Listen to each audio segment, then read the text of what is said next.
Taking vows is under the purview of the second commandment to not take the Lord's name in vain, which includes blasphemous speech and using coarse language.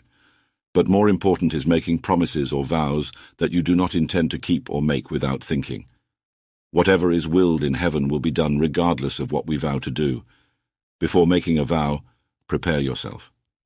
When you present yourself at Holy Communion, in fulfillment of the baptismal vow, you must be as pure as possible. When you make a vow to the Lord, with respect to the value of a human being, the value for your vow will be determined by your ability to love.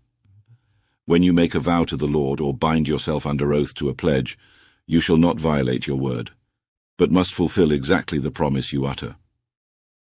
When you make a vow to the Lord, you shall not delay in fulfilling it, for the Lord will surely require it of you, and you will be held accountable. Should you refrain from making a vow, you will not be held accountable. Likewise, whatever your tongue utters you must be careful to do, just as you freely vowed to the Lord with your own mouth. The Lord warned us, "Do not swear at all. Let your yes mean yes and your no mean no. Anything more is from the evil one." It is better not to make a vow than make it and not fulfill it. Be not hasty in your utterance, and let not your heart be quick to utter a promise in God's presence.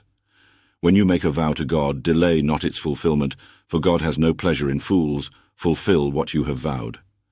Why should God be angered by your words and destroy the works of your hands? St. Paul advises that we should remain in the state in which we are called.